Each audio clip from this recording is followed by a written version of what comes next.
think good art facilitates discussion.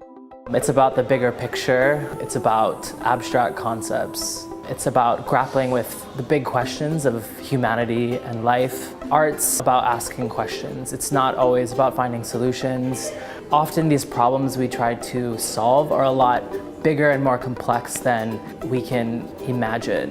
And I think it takes the artist's imagination to really help come up with these solutions. Often in studio visits, my favorite question to ask an artist is, what is your dream project? What do you want to realize? And to kind of help make that reality a possibility. My name is Joshua Thomas Kekulamanu Tengan. I'm a curator, project manager, cultural producer. The reason I do what I do is because I believe in the power of art to shift thinking and create change. I grew up in Pu'uhonua Valley. It's a small valley kind of tucked away from urban Honolulu, 5 minutes from downtown, kind of out of the fray. It very much felt like country in town in a way. Growing up in Hawaii, I wasn't exposed to art at a young age. When I was 16 years old, I went to the Art Institute of Chicago and saw the work of Felix Gonzalez-Torres. The piece I saw was literally a pile of candy on the ground. Visitors were invited to take a piece of candy and to interact with the piece in a very physical and tactile way. As the day went on, the pile of candy was depleted. The weight of the candy corresponded to the artist's ideal body weight.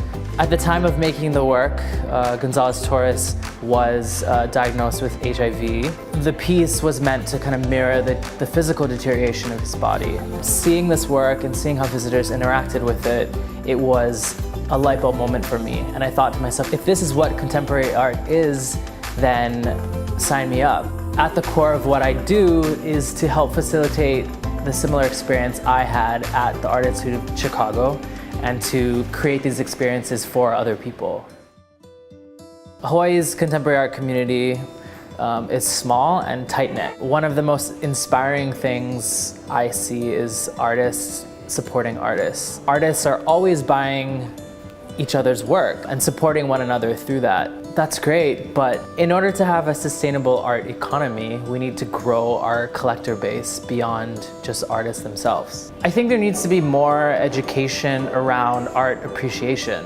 And I think the first step is to have more art so that we can learn to critique it, to evaluate it, to develop taste, and to ask questions. After studying fine art in California, I eventually moved to the UK, where I worked for a small community arts gallery in Newcastle. I was exposed to a lot of amazing contemporary art, and as you may or may not know, a lot of these institutions are free. Visitors don't have to pay any money to see amazing art. One of the big takeaways for me was realizing that the community could see art as a public resource, something of public ownership and pride. Often there's still a lot of barriers to access for the communities who these institutions should be serving. And by bringing art out into community where people are, we're breaking down these barriers. We're busting open these gates. My decision to move home to Hawaii was more out of necessity than anything else. My visa was up and I kind of had to come home and figure things out. And during that time was when I fell in love with Hawaii all over again and realized that this is actually where I want to invest my time and my energy. And that was when I started working with Namea Hawaiʻi, where I started producing different public art projects and exhibitions.